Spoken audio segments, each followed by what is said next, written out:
Thank you, Massi, and welcome to the second session of Foundation Forum 2022.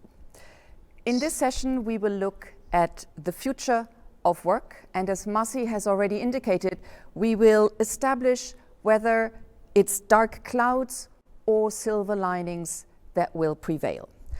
In 60 minutes, and that's all we have for that session, it is obviously impossible to look at all aspects of the future of work, and that's why we have chosen a focus: remote work. We will examine what we have learned from the massive increase in telework during the pandemic and what we can expect from hybrid work models that are very likely to be an important part of the future of work. To do this, we have invited 5 speakers to join us in this session. Let me introduce them. Anna Kopp joins us from Munich, Germany. She's Director IT at Microsoft. Camilla Cavendish joins us from London. Hello, Camilla.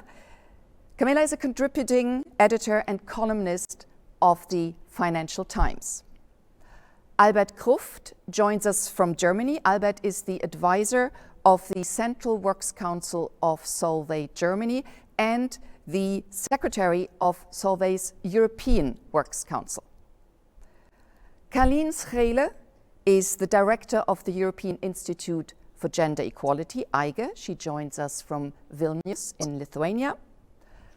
And last but not least, André Sobczak. He is the deputy mayor of Nantes, and he joins us from his city in the west of France. Welcome to you all, and thank you so much for joining and being part of Foundation Forum 2022. We will hear from all of them after this short introductory video that will help to set the scene for this session.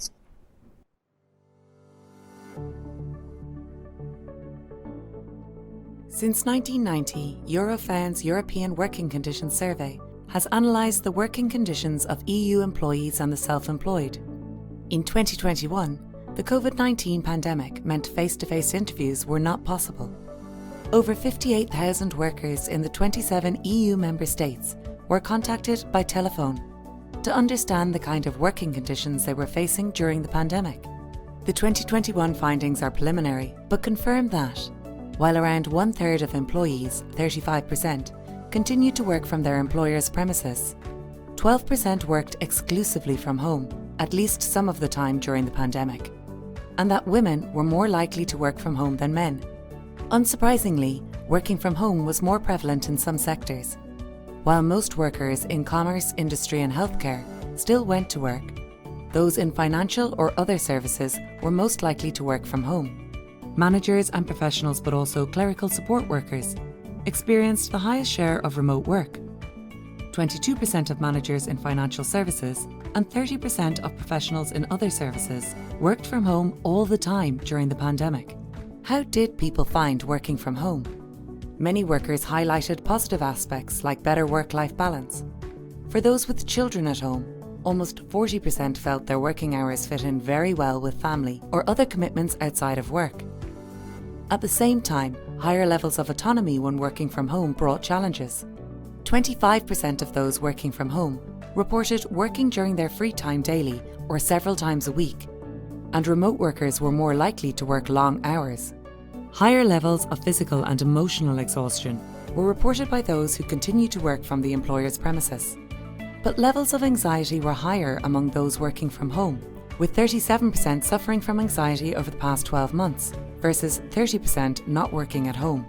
These preliminary results point to many advantages of remote working, such as greater autonomy and a better work-life balance.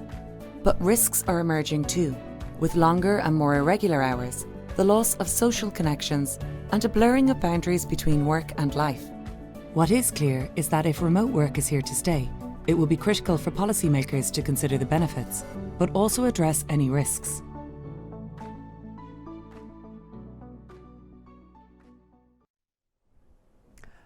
So, here we are, Anna, a mixed bag, the experience of remote working during the pandemic, according to those workers that participated in the European Working Conditions Telephone Survey in 2021. In your company, in Microsoft, has the pandemic reinforced or changed attitudes towards remote working among employees, but also among management? Thank you. Yes, reinforced, to be very honest. We started working like this already 2012. So for us, it was quite natural when the pandemic came, and we just kept working. Only we did home office every day of the week and not just maybe one or two, the way we used to do it. And at the time, a lot of customers came to us and said, how do you do this? They wanted to talk to us, not about our products or anything, but how do you work? What's the culture? And how did you manage to just switch over like that? And we were pretty used to it. Now, of course, a lot has changed over the time anyway, to be honest. And the full week has also shown that there are some gaps in it, but overall, we were quite happy to continue. And of course, a lot of people were happy that they could continue doing their job and reaching their targets and working. I think the key thing that many also saw was the ability to at least be able to stay home with the family and do your job while we had homeschooling, etc. So there's a lot to unpack there in your question for sure. But yes, we were already used to it. And what we're doing right now is even looking at what is going to come after. What's the work world going to be once the pandemic over, and where are we going to go, and where's technology going, and what are the trends specifically on the culture side, and where do I start as a company moving into this future of modern work? Anna, productivity, what happened? Were workers now exclusively working from home as productive as they were when they worked from the office, or in a more reduced part of teleworking? And I would like to know whether there are certain conditions that need to be fulfilled in order to prevent that working from home will lead to a dip in productivity. We were overproductive. To be honest, because when you don't have those little breaks like commuting or meeting or going for a coffee or meeting people for small meetings and walking around the office, you tend to stay a lot at your PC. So we saw that productivity in the beginning went up a lot. Interestingly, innovation might just have dipped a little bit because we are collaborating and interacting with each other. Calendars are really full, so we're producing a lot, but these just brainstorming and getting ideas just with quick conversations with colleagues is not happening. So this is one of the conscious efforts that we have to put in place to see how we can get people to talk on that basis rather than in strict calendar topic-oriented, agenda-driven slots that we have throughout the whole day.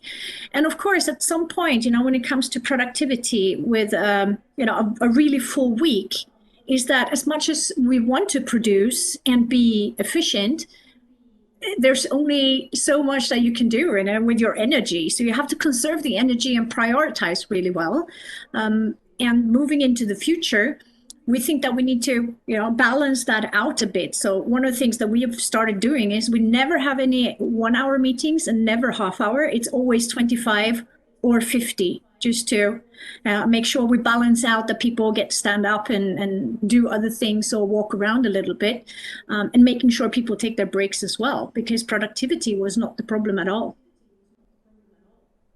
Thank you for that. I will remember and take home with me the recommendation for very short 20 to 25 minute meetings there. Camilla, I want to bring you in on this issue of productivity because in a recent article that you wrote titled "It's Time to Admit That Hybrid is Not Working," you present some doubts that working from home is really as productive and good for productivity as Anna has just described it.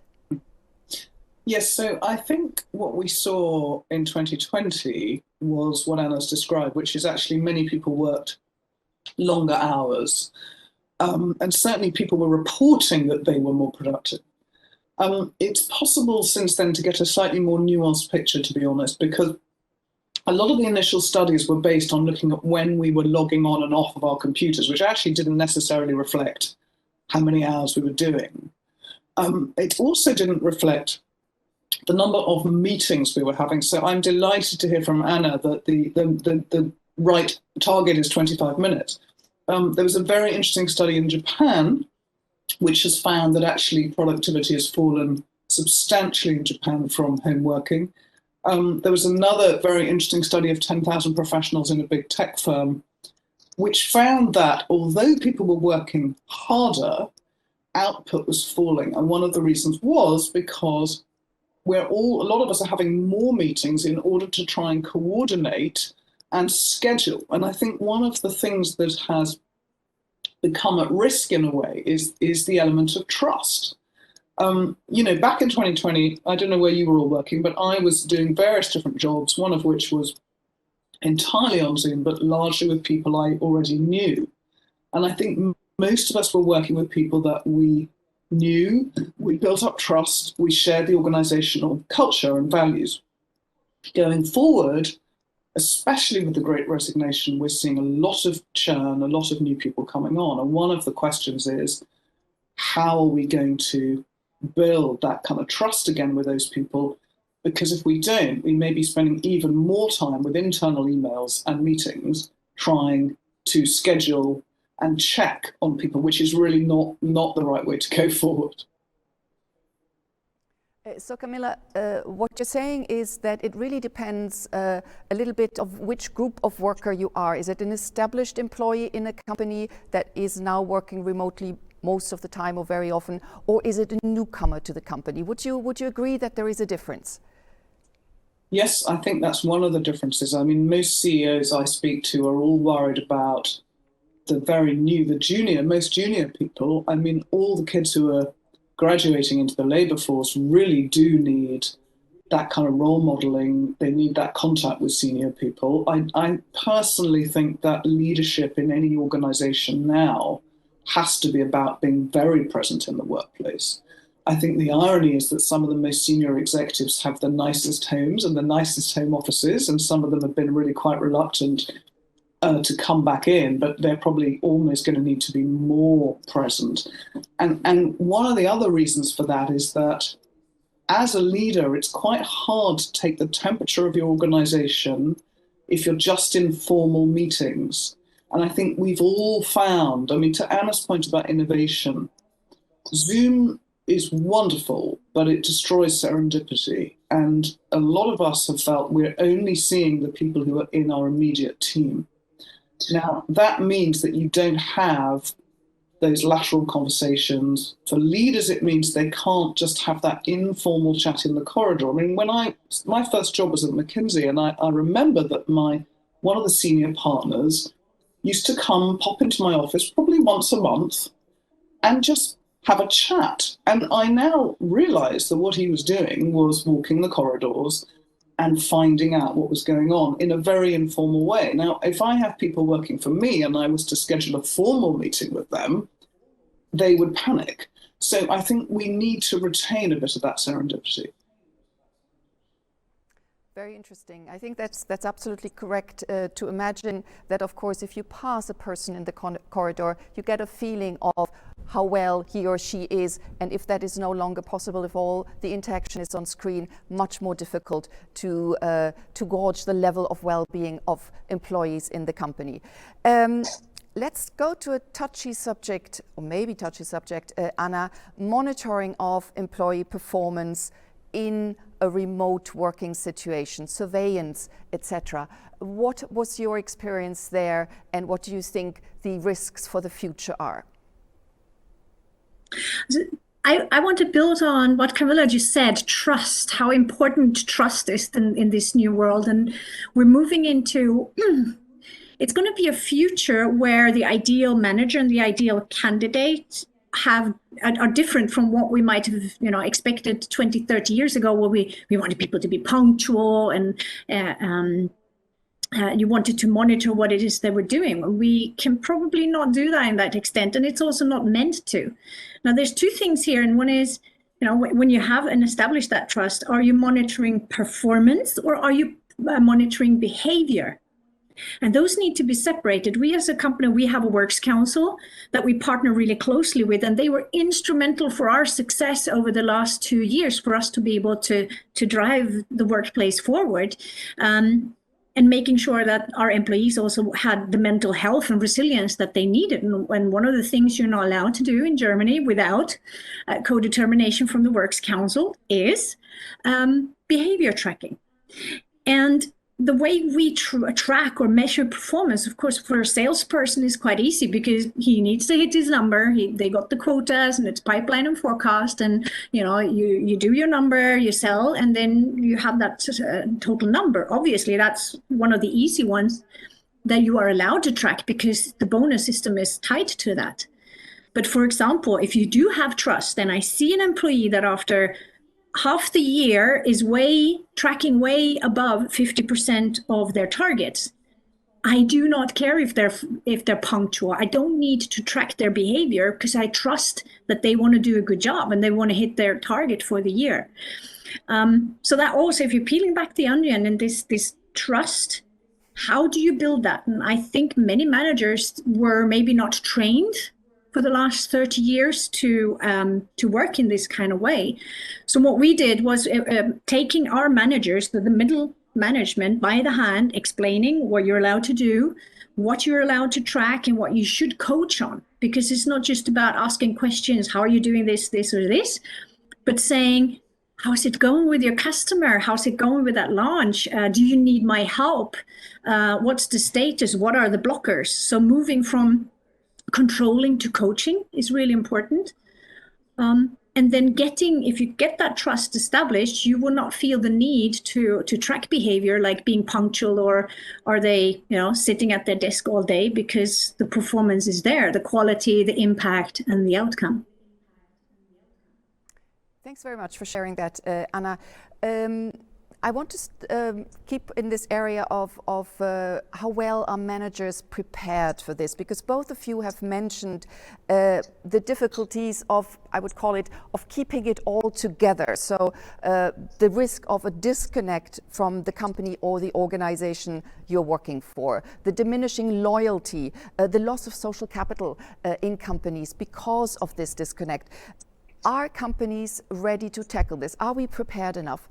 Camilla, will you start? And then I'll give the floor to Anna before we bring in our other experts. So I'm really interested, Anna, that you started in 2012. So I think Microsoft has had a long run up to this, and I think that's very different to many other organizations. The piece that I wrote in the FT, which Barbara referred to, had more hits than any other piece we've published for a year, with very polarized response. And there was a huge difference between a lot of CEOs who said to me, thank God someone's raising the issue that it's not actually that easy, because they're really concerned about the social glue, the culture. But on the other hand, they're facing this great resignation where they're desperate to keep people by offering more flexibility. There was a huge difference between that and quite often more junior people in the company. I told a story in that article, which is a true story. A friend of mine who's a very senior person tried to schedule a meeting with one of their employees on a Thursday morning, and the guy said, I'm sorry, it clashes with my yoga session. Now, to me and to many CEOs, that was not really an acceptable response. But to a lot of the FT readers who wrote to me, a lot of the junior ones, it was absolutely the right response. And I had people saying, of course, he should put his well-being ahead of his boss. So I think there's something really, really interesting going on here. But I think some people are saying, is it possible that the Great Resignation is being driven not just by a desire for flexibility, but actually by something else, which is we've forgotten what we liked about our jobs? Because we've all been sitting in these boxes, a lot of us disconnected in the way that you mentioned, Barbara, and actually, if we don't get some of that glue back again and some of those interactions back again, companies are going to be at a competitive disadvantage. So I think that's quite a big question that different sectors will have different answers to. Thanks. Anna, your reaction to this? What Camilla just said is just so fascinating because you are so right there. It is a balance, and it depends on if you're a blue collar or white collar worker and the mix of your company. I would be that person doing the yoga, to be honest, next to them. And one of those points is a side note, but it's important for leaders to be humans and be role models, and also take some time and, hey, I'm picking up my kids, or I'm off to sports, I'm leaving earlier today, doing those things. I do that regularly, pretty much daily, because it's important to show that we are trying to balance things. And the pandemic was a very special time where we couldn't go into the office at all. What we tried to do was the serendipity, I think, is it's a very beautiful word. We tried to create those, technology can do a lot of fun things. I'll give you one example of what we did. We used our Teams environment, and there's once per week, there is a dating call, an espresso with someone you don't know. You call into this, and then we break out people in breakout sessions, and you just, get a blind date with someone.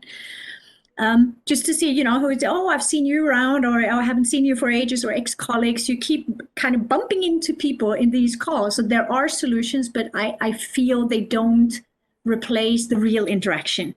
It has to be that, smelling each other and real bumping in. But it's an effort. And hopefully after the pandemic, we can go back to the way it was before. And I want to give you a statistic here, because at Microsoft before, we could work pretty much from home all the time if we wanted to. The number is 60% office attendance.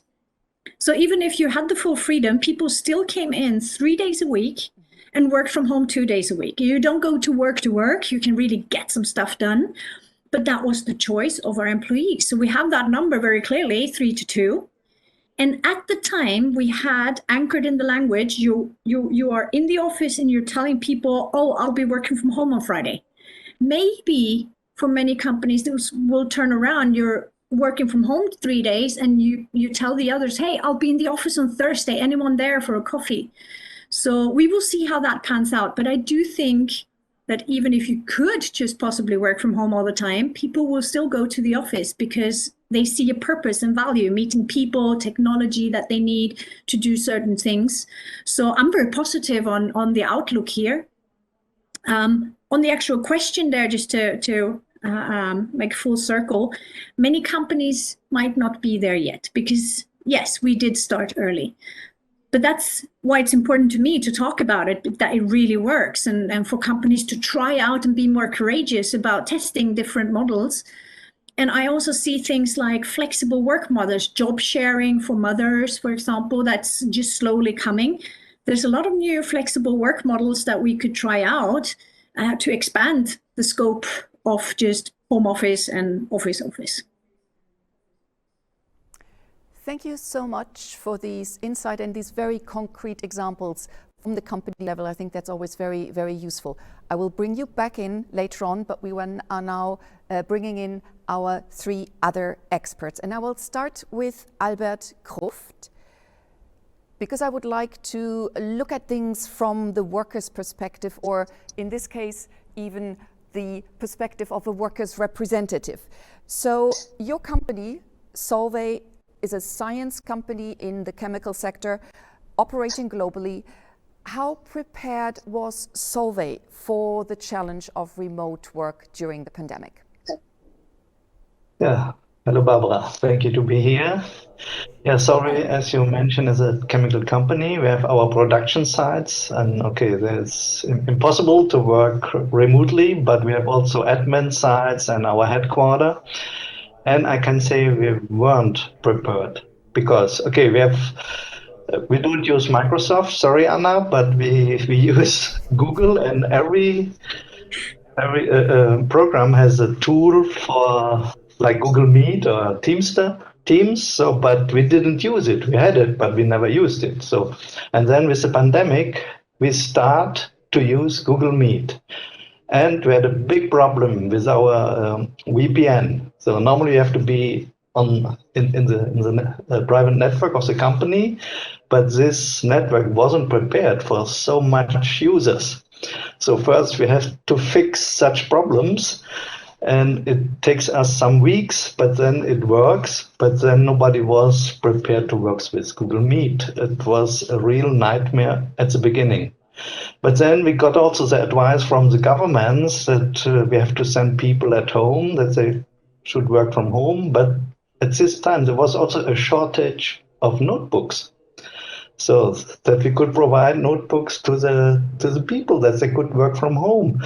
And then we had a negotiation, or we challenged the management that people get a package, like a headset or keyboard or a simple mouse, to take it with them at home. And then we had a discussion about the place at home. Many colleagues were at the beginning in the kitchen to work from and this was, we were shocked. And at this time, there was no school, no kindergarten.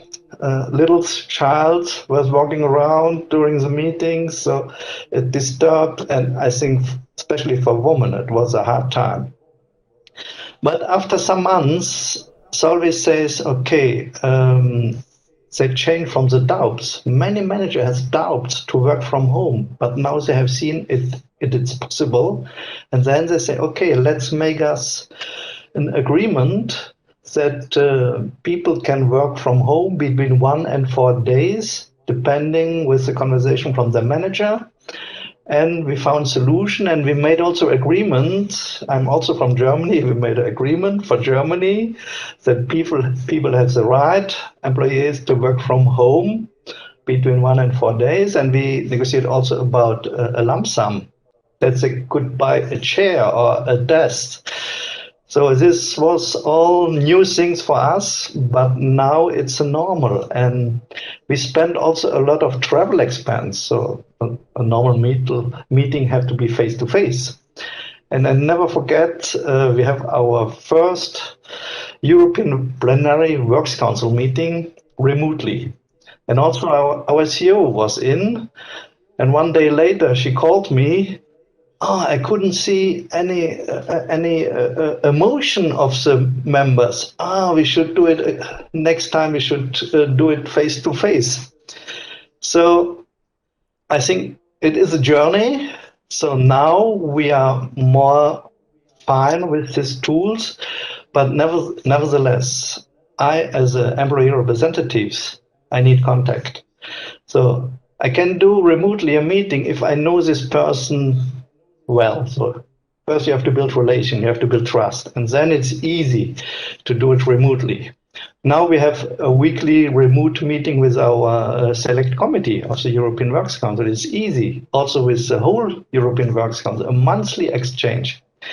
But for my colleagues who are sitting in the kitchen, or they don't look at the time frame of the work, so we have to protect themselves, because otherwise they will work night and day. So, and this is for me a difficulty, what we have to find the right balance, or find the right boundaries for them to do it in the right way. So, Yeah, thank you, Albert. You have mentioned several times we found a solution, we negotiated, we agreed. So social dialogue, obviously, at least in your company, is an important tool to find these solutions. My question is, can we rely entirely on solutions to be found at the company level through social dialogue, through collective negotiations? Or is there also a need for updating or even introducing new legislation? I have, of course, in mind the initiative at EU level, the European Parliament's call for legislation on the right to disconnect. What is your view of that situation? Social dialogue sufficient? Do we also need legislation? Yeah, we made, before the pandemic came, we signed a global agreement about digitalization. This agreement was like a handbook for the manager how they should deal with digitalization. And it was also that this should also, what is in is the right to disconnect. So the work-life balance, ethics, what you mentioned before, it's so mandatory. And also, if you want to implement digital tools, you need the employees. If they don't won't like to work with it, you will fail. So you need a frame, and you need a frame in the company, and I think we need also a frame in Europe. What is possible and what is out of the frame, and otherwise, okay, I can say we have a good exchange with our management, but I don't believe that this happened in every company. So, and okay, we were the first to have such a global agreement. This is a signal that we are on a high level, but I know many other companies and many other colleagues that don't have it. And for them, we need a frame. Thank you so much, Albert. Very, very clear. Let's move to another very, very important issue, the issue of gender equality. Carlien, we have already touched upon here and there this gendered nature of remote work, more women starting to work remotely during the pandemic, more women being in teleworkable jobs, etc. I know that EIGE has looked at this in more detail, but I want to start with a relatively general question to you. Did the pandemic impact men and women in the same way, or did they experience rather different challenges, including with regard to working from home? Yeah, thank you, Barbara, and good afternoon. It's nice to see you again. I must say I quite like the discussion so far, because as an employer, I recognize many of the things that have been said, both the positive ones and also the challenging ones. But let's indeed move to gender equality. And what I would like to start with is that an important fact is pre-COVID, EIGE estimated that it would take another 60 years for the European Union to achieve gender equality. That meant another 3 generations before women had equality with men. And of course, it's clear, and it's also what we see from data, that there's a huge impact of the COVID-19 crisis on gender equality. And it's important to make this clear that even pre-COVID, the situation wasn't really rosy. But what the pandemic has really meant for millions of people is that, let's say, their lives at work and their lives at home were literally merged into one. And telework in many cases led to long hours, the blurring of boundaries between home and the workplace. And this, by the way, was of course true for both women and men. But what we know from our research is that the big burden, of course, was on the shoulders of women. It's interesting that you just mentioned this right to disconnect, because there's one activity or type of work, I would even mention it, where people cannot disconnect, and that's care. Be it childcare, unpaid care, care for other dependents, for your parents, for people with disabilities. And what we estimated at EIGE is that women during the COVID pandemic, they took up 36 hours per week for care duties. And if you translate this to what it means for a year, it's 2,000 hours per year. So women literally had a double burden, let's say, on their shoulders during the COVID pandemic. And a second element I would like to mention here is that, with all good intentions, of course, the governments locked up people in their houses to protect them from that virus. But we saw a high spike of domestic violence throughout the European Union. For example, in France, we saw a 32% jump in domestic violence reports in just over 1 week.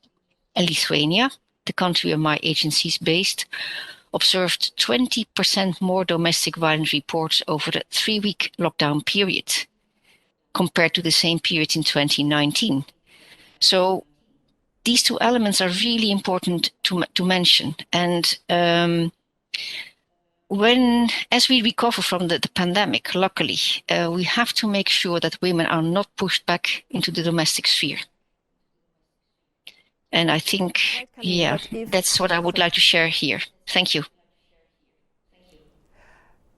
Very important points, Carlien. But if this unequal sharing of the burden for unpaid work, care work, household work, etc., persists, could there be a danger that then also the uptake of remote work, of telework, is unequal, with women starting to work mostly from home in order to be able to cope better with this double burden, and men mostly working from the office? So we have a male-dominated office and a female-dominated home environment. What would that mean to gender equality at work? Well, Barbara, this question is really spot on. What we have seen through our research is that currently a third of women aged between 15 and 64 are economically inactive, which means that they are neither in paid work nor looking for it. And this aggravated through, because of the pandemic. And this is compared to 22% of men. So it's literally women who are not working, who have no intention to work. In 2021, it was the first time in 17 years where the number of economically inactive women increased. And this is really the impact of the pandemic, because before COVID, this figure had been dropping year on year. And the last time we measured, 7 million women were unable to take up paid work because they were providing unpaid care at home. And to put it in perspective, because numbers, of course, they do not always maybe say something, but that's the entire populations of Denmark and Latvia combined. So we really have to be very careful that the pandemic doesn't have a long-lasting consequence on gender equality. But I think there's also ways to stop these worsening inequalities. And if I may mention a few, because let's also look at positive elements. We really must be careful not to allow telework to become dominated by mothers trying to care for children at the same time as doing their job, as you say, while fathers remain undisturbed in the office. So we see three important factors here. Employers should create the conditions where all staff take advantage of flexible working arrangements in a way that allows for work-life balance. Secondly, governments need to make access to affordable professional care service as a priority. These need to exist for children as well as for older people and those with disabilities. And thirdly, we all need to make the fundamental change that is needed in the home. We should give men the opportunity to care for their children right from day one. And it's so important that governments earmark healthy amounts of parental leave for all fathers. And employers should make the taking up this leave not only available, but also acceptable and encouraged. And that's maybe where I would like to stop. Thank you. Thank you, Carlien. Very clear recommendations. We will now move to a topic that we haven't looked at so far at all, and that's why we have asked André to join us. One of the most cited advantages of remote work is, of course, avoiding the commute to workplaces in the city centers. But what will our city centers look like if offices remain half empty because people are working from home, and cafes and restaurants and sandwich shops are going bust because people are brewing their own coffees and making their own lunches in their own kitchens while working from home? So are we facing a downward spiral for cities? Yeah, thank you for inviting me. And the discussion is indeed very interesting because we can really see the positive and the negative impacts of remote working.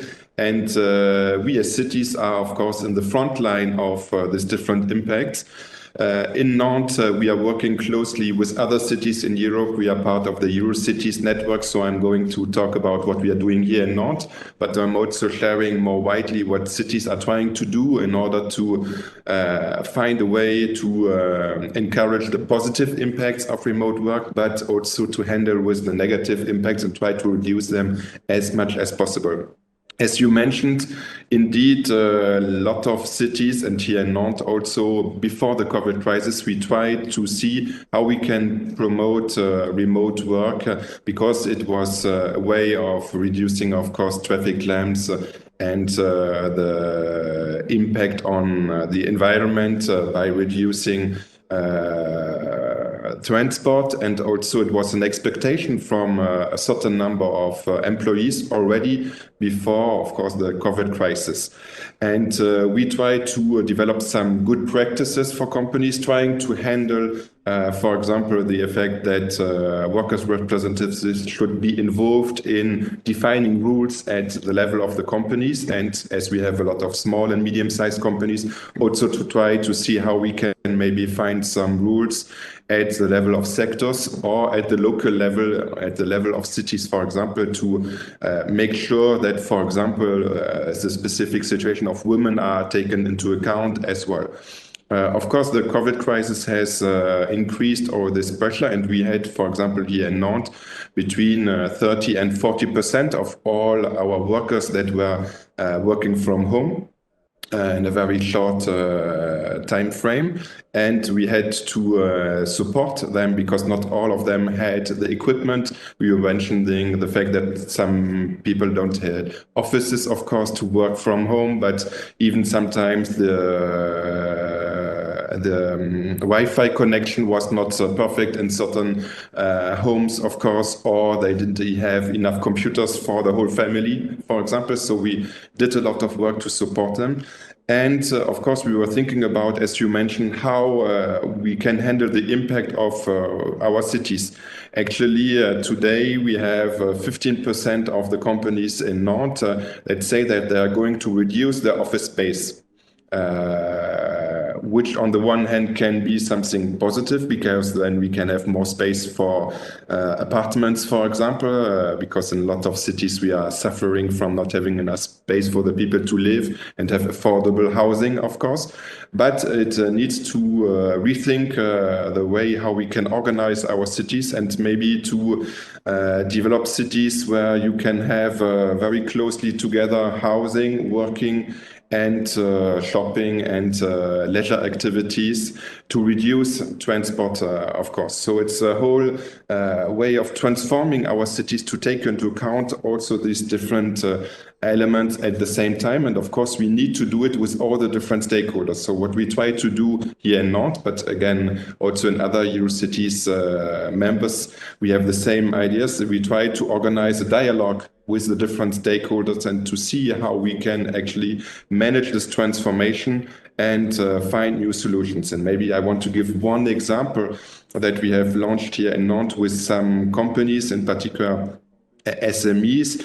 They try to organize a network where the employees can work in offices from different companies. So actually the idea was to say, many companies have parts of their workers that are working from home or that don't want to come to their offices every day. So they can use this office space for workers from other companies that are living close to it. And this, I think, is quite an interesting way to create maybe a balance for the social link that you have been mentioning in the beginning. It's not your own colleagues, but it's still other people. And for the company, it's also a way to create maybe innovations, maybe some cooperations between these companies, or you can identify some good practices from other companies. And when you go to your company again, then you can bring these ideas as well. It's not so easy to manage because there are a lot of insurance problems, of course, also safety for IT and so on. But we managed to have currently 12 companies that take part in this project. And I think it's something that can be shared with other cities. And we are open to see what this might bring. A very interesting point, André, because I think this idea of a third workspace, the co-working space, is gaining traction everywhere. And to have this solution of not starting them from scratch, but existing companies opening up their offices to be shared with other companies, that's really a very, very interesting approach. Quick question to you. Is then the the loss of the city centers, the gain of rural areas? Is it the hour of the rural environment? Yeah, what we can see, of course, that many people also took advantage of the possibility to do remote work, to find housing more far away from city centers, and of course then to have maybe a garden which they could not afford in the city center, of course. So it's something that we really observe in all our cities in Europe. And for us in Nantes, we take it as an advantage to better work maybe with the rural areas around us. So we try to really rethink our economic development by thinking not only about our city, but also the broader area around.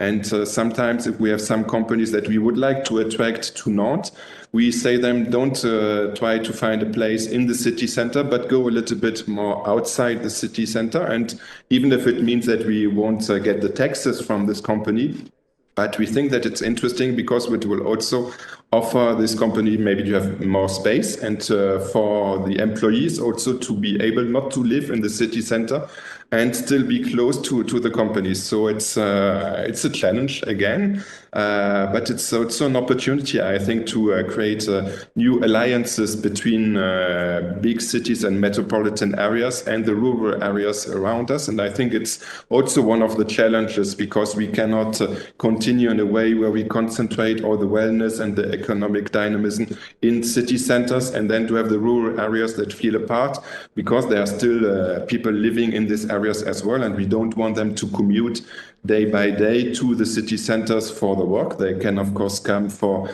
leisure activities and cultural activities, maybe also for universities and so on.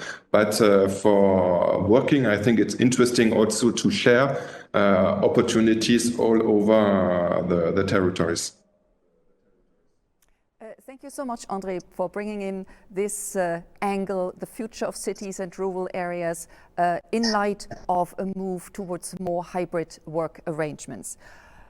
Anna, Camilla had to leave us, but I'm sure you have lots of comments on what we've just heard. I just want to briefly mention these 3 points: the need for negotiated solutions to shape the hybrid workplace of tomorrow. That was Albert's point. The gendered nature, or the danger of hybrid work having a gendered nature, the point made by Carlien, and then now the need to reinventing cities to some degree, the point that André made. Any comments from your side on these points? First of all, big thanks to the experts here. Where I learned a lot, and I think it really demonstrates that there's so many facets of the whole thing we need to rethink. It's just not just about, let's just let people work from home. As I'm chairwoman for our Women at Microsoft network, so what Carlien said, that was a really good point there.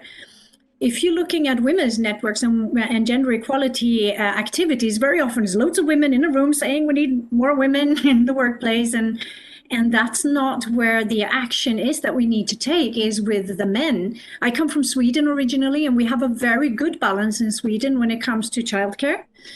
And also taking paternity leave. And I know, and I've heard more than once in Germany, there's still companies saying, yeah, sure, you can take paternity leave to the men, but you really, there's a feeling transferred that it's not okay, and it might even have, a career impact. It needs to be the most natural thing in the world. And then to Albert, I mean, I'm a Works Council fan, because I have seen the difference between companies with Works Council and without. And I don't think we could have ever done it without Works Council support, because there was a lot of things that we needed to figure out. You always have to stay compliant, and it's all about protecting the workforce, because we want them to stay with us for a long time, obviously, and we want them to stay healthy and not have a burnout, and things like the right to switch off. Some countries or some industries still don't have that as a, here's my top tip. Late calls, decline. It's okay. As in my company, it's, just say you decline. Or another thing, we record most meetings, so that if you can't or don't want to participate when it's out of your hours, you can always listen to the next day. And many still don't do that. So finding that balance, and also just making this, it's a total thing of okay. So you don't need laws when your man said, hey, that's eating into my family time, so I can't participate. Can we find a time to, do this that is in my workday? And it's a bit sad that we still need laws, but I think we need to go there and make this very clear until time shows that we've gotten there. And the last point on the metropole and the place is that we talk about people, we talk about technology, but the place is also very important. So obviously all those shifts are also somewhat generational. Young people tend to want to work more where the bustling life is. Then once you then get children and you want to have your garden, you might want to live differently. So what I learned from you there, and I think is really interesting, is to think the end-to-end story there. We ourselves are seeing that we do not fill our offices all the time nowadays. So we are repurposing areas for what we need. We need more training rooms. We need more meeting rooms. When people come in, they come in not to sit at the desk, they come in to meet. So we are taking away desks and putting in more meeting areas, sofa areas. And I think one key thing that is going to be a big trend in the next, well, it is already now, is showroom. So you show your customers what it is that you're doing. And for example, in retail, now you're not going to have big clothes stores where you have all the sizes, these flagship stores. You're going to have few examples. You're going to go in and try, or even have your body scanned with your measurements, and then you're going to buy online, or you're going to place your order and have it sent to you within 24 hours. It means that those spaces are also being repurposed. So it's important to think that end to end, because we want the cities to bustle, but we also want rural areas to prosper, because there have been countries where rural areas are being depleted, so that no doctor wants to move there. So you have to drive 100 kilometers or more if you're having a baby, because there's nothing there. It's one of those things that we also need to make sure we balance out. So I think we all learned today, there's a lot to think about, and there's a lot of balance that needs to be sought, and we need to be open-minded. Thank you for that, Anna. If you have watched the previous session, you know that we close these sessions with a round of takeaways. So I will ask all of you to very briefly share your most important insight or recommendation from this session. And the more precise and clearer you are, I think the more it will be appreciated by our audience and the many policy actors in that audience. Albert, should we start with you? Your takeaway from this session, recommendation to policy actors. Okay, what I take away is that I see the same difficulties in different businesses, also in the local councils. So, but nevertheless, I know you don't need a law, okay, but we need a recommendation. So we have good companies, we have bad companies, and if we want to provide employees, we need a clear frame. And it's not enough that companies do anything on a voluntary basis. I know Microsoft is a huge company. So, and by the way, Solvay has worldwide 16 weeks paternity leave and 16 weeks maternity leave around the world. So everything is possible, but sometimes we need a clear regulation. This is my takeaway. Thank you so much. Very clear, Albert. Carlien, will you go next? Sure, Barbara. My recommendation would be that we need to ensure that telework brings benefits to both women and men. And both governments and workplaces have a responsibility to ensure that flexible work arrangements promote gender equality instead of entrenching existing inequalities. Thanks for that. Also very clear, Carlien. André, please. I would say that if there are discussions about a new regulation for telework and remote work, cities need to be around the table, because I have tried to show that there are a lot of impacts on cities. And I think that it's very important to integrate this wider approach, and of course rural areas as well, but cities and Euro cities, we are of course ready to take part in any kind of discussions to create a framework that can make it most beneficiary for all the different stakeholders and for men and women. I agree, of course. Thank you so much, André. And Anna, for you, I have a special task for this last round, because you have been very optimistic about the impact of more flexible work arrangements. I'd now like you to take slightly the other perspective, and I would want you to reflect on the risks that you see, after all, even if you're optimistic overall, and what do we need to pay particular attention to in order to guarantee that we have a bright future of work? Interesting, thank you. Yes, I am very positive, but of course there are risks. And one of the key things here that we talked about is there's one common factor across everything we spoke about, and that's people, to put people in the center.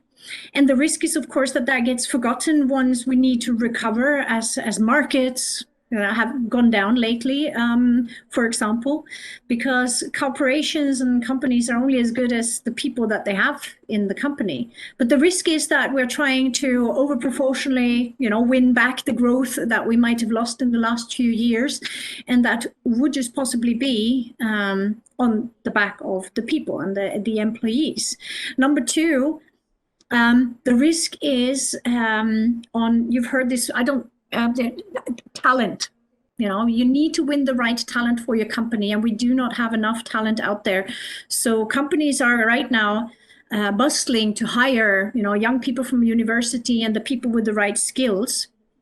And skilling and learning needs to be a priority. And I think many still don't realize that you don't train someone on the job nowadays for a week in a classroom and then they do this job for 20 years.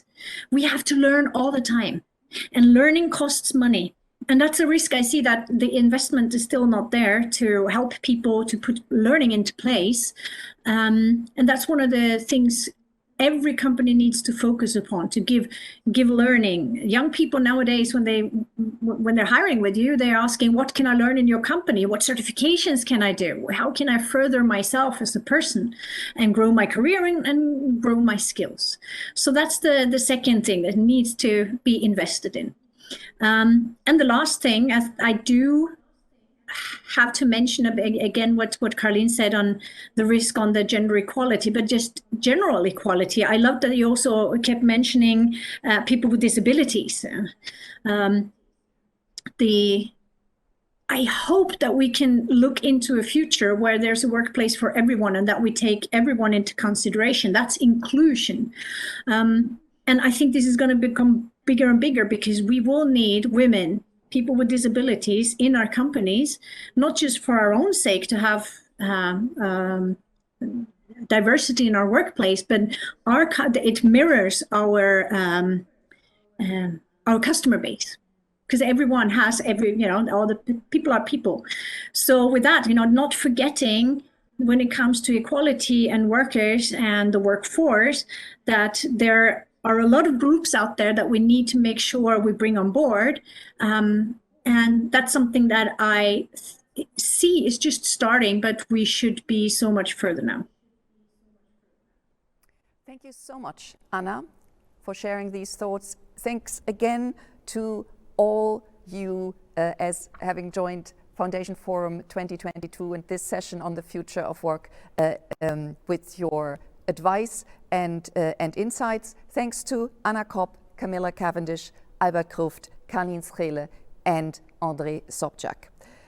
To our online audience, please stay tuned, stay with us for the keynote speech of Taoiseach Micheál Martin, the Irish Prime Minister. Thank you again.